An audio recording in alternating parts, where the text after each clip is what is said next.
you do jobs which I suppose are fairly routine and dull. What keeps you going during them? Oh, it's definitely the people there. You work up a kind of team spirit there, you know, I mean, you can think about all the work you've got to do in the morning. You just don't want to go. But once you get there, it's all generally, I was going to say messing around, but I won't say that. Managers might see it. Sort of joking about. They make you feel you want to get the work done. Go out and get some. Just ask for them. I mean, we always say, when we come out of the chiller, we don't want to go back in. But when we get back in, we get on with it, you know. So are you a good timekeeper? Depends. Usually I try to get to work early, but I have periods of, I just think, you know, sod it. If I get there, I get there. But I think the hardest thing is to get up in the morning. I mean, for me, it takes a great deal out of me. I mean, And you never feel you should be doing better jobs than these? Aren't you worth more than this? No, I haven't really. I suppose I just like hard work. I don't know. But it's never really sort of worried me. I suppose it should, but it just hasn't. And how do you see the future as far as work goes? Well, I know I can't stay at Wolves forever. I mean, it's just not me. I couldn't stay there for that long. My mind would go dead. But I think if I really wanted to, I could learn a trade, even now. You know, if I really felt that I ought to get out and do something different, I could learn a trade if I wanted to. And what would you like to be doing, say, in 7 years?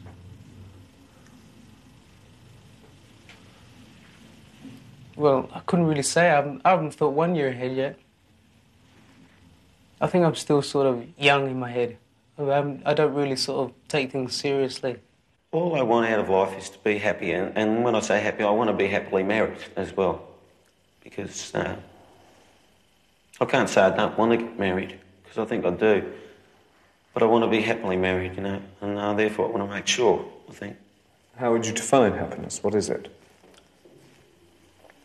Well, basically, to me, it's the will to live, you know.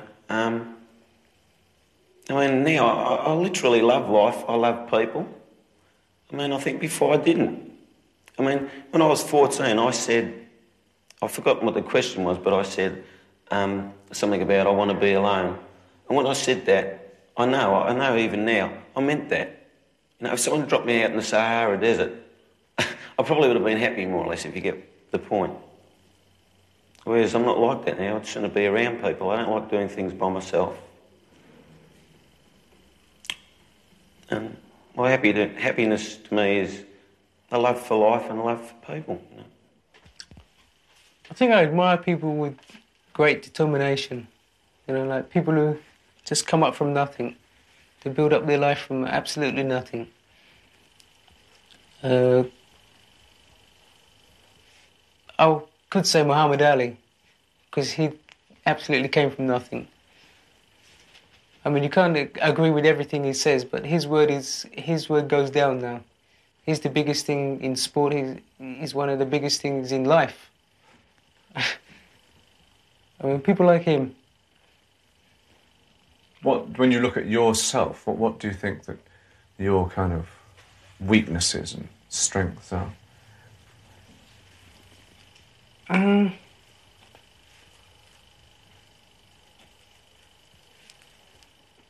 I think my main weakness is I don't really take a grip of life. I don't really look... I always look deeply into it, but it's just... It seems to be just a sort of hobby with me. I look at everything and I criticise it and I work everything out, but after that, I just sort of leave it. I find it hard to express emotion most of the time. Although I'm getting on top of that more now, you know. I mean, just a simple thing to say to sort of Susan, you know, I love you, something like that. I mean, I can tell you about it, but I really haven't been able to say it freely to sue, you know. I suppose that's a weakness, you know. Do you have a dream? A dream? Not so much a dream, but I know if I ever wanted to get on, I could do it. I mean, I always feel that I've got something inside me that would make me move. But I think what it is really, I'm just waiting for an excuse to use it. You know, at the moment, I feel okay just getting on with life, just sort of keeping up. But I know if I really wanted to, I could get on. Yeah, I only take a little spark in me to do it. Is it important to fight? Yes.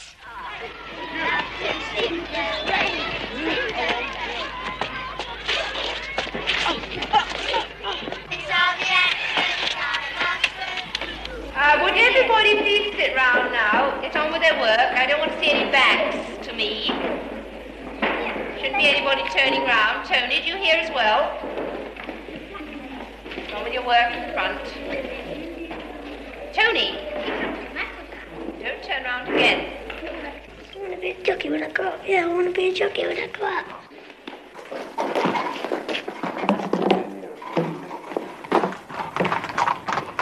Tony left his East End secondary modern school at 15 and became an apprentice at Tommy Gosling's racing stables in Epsom.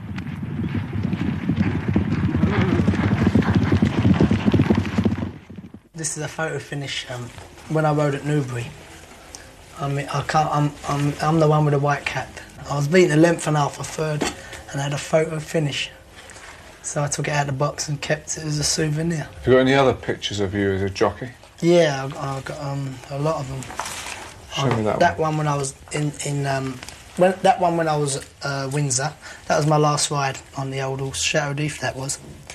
He was a lovely old horse. I'll never forget him. How many rides did you have? Only 3. Why was that? Well, obviously, if I was good enough, I would have had more.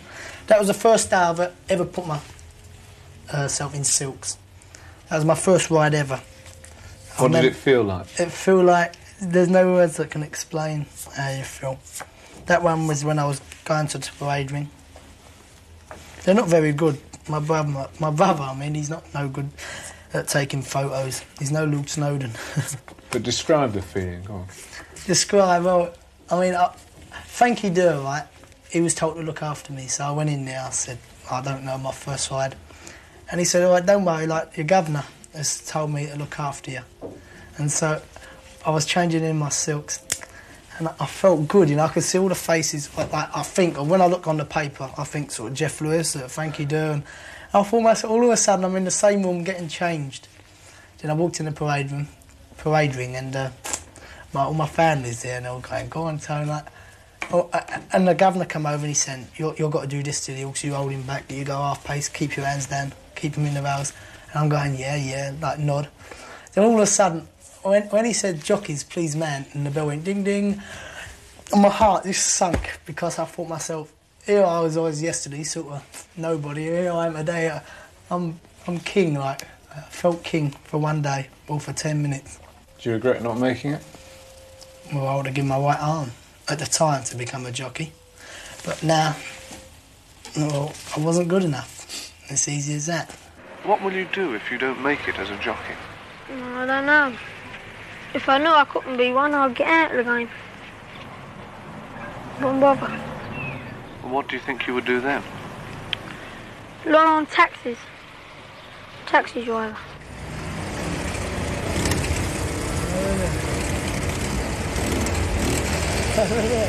I will be a cab driver. Well, how can I fail? I've got one brother, taxi driver, pulling me, and the other brother pushing me, so I've got to make it. I will be a cab driver, and I know I will. And I'm going to prove every person who think I can't be a cab driver wrong. I'm going to get that badge and I'm going to put it right in their face, just to tell them how wrong they can be, and how underestimated I am. Doing the taxi knowledge means Tony going out on his motorbike every day and learning the hundreds of routes around the streets of London. But I can sort of just get up, go on my bike, do 2 runs, come home, call them over, then boom, I'm done my day's work, and then I go out here and I earn my money. Hackney Wick, it's my sort of living. I can say until the time I'm a cab driver. But I mean, my freedom's there, and that is the main thing what I want. Tony spends his spare time at Hackneywick Greyhound Stadium placing bets for the punters. 55 to 20, Boris. £5 20, Boris.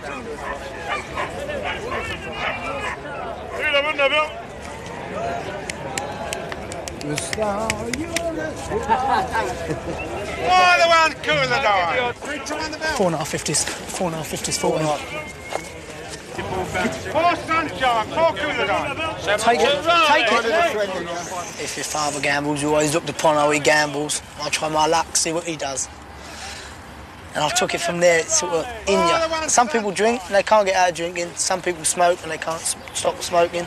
Well, I think I'm firmly on the ground as a gambler. I know you can't win gambling, putting money on dogs and horses. I know that. But if you put other people's money on, well, you can't lose. What do they call you here? I reckon a pest, something like that. Because I'm always running and sort of doing everything what I shouldn't be doing. I mean, I thought I was going to get barred one day because I don't mean to make a nuisance of myself. I mean, it's for the other patrons of the place. I mean, they wouldn't want to see a little boy nipping between the feet, running, putting a bet on here for a face. You understand? They think, God, what's he doing? Is he mad? I mean, I walk up there and I order the teas. There could be 8 people in front of me. I just go, can I have a tea, please? Tea, please, 5 times. Tea, please, tea, please. And they've got to serve me before them to get rid of me. You understand? So that's how you got to do it. Just keep on and on, and they go, oh, drive me mad here, I'll get rid of him. That's easy as that. That's the way to get on in life. Just be annoyance all the time to a person, and they go, oh, just drive me mad, get him away from me. And they do more or less, they give you the first option.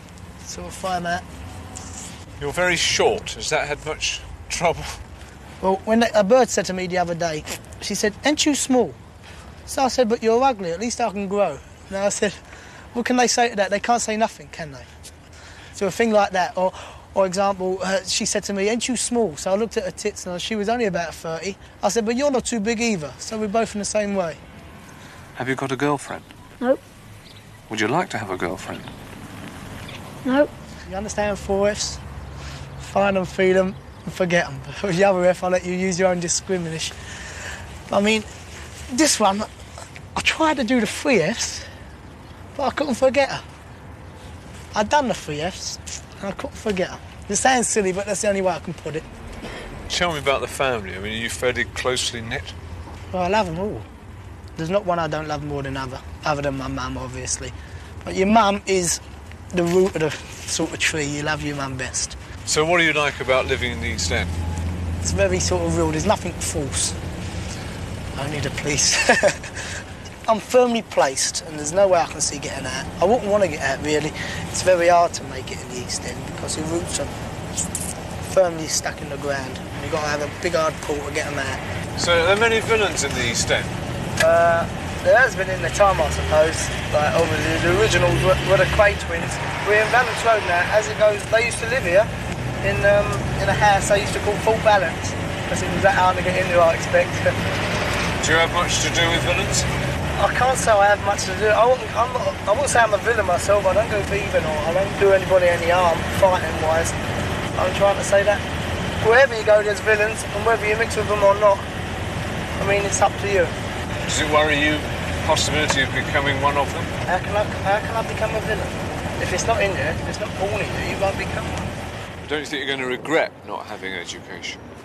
Where does that come into it? It doesn't come into it in my mind. Education is just a thing to say my son is higher than him or my son had a better background than him. I mean, I'm as good or even better than most of them people, especially on this programme. I mean, I'm one of the tail enders. You think, oh, the East End boy, you know, and he ain't got a no good education. But all of a sudden, the East End boy's got a car, motorbike, and he goes to Spain every year and whatever. And have I worked for it? No, I'm here putting bets on. You think, how does he do it? And there's a boy who is eating or whatever. He's studying to be a professor. He's making up the things. Where's the education? There's no education in this world. It's just one big rat race, and you've got to kill your man next to you to get in front of him. What do you think about trade unions and things like that? I don't know. I don't know enough to know about them.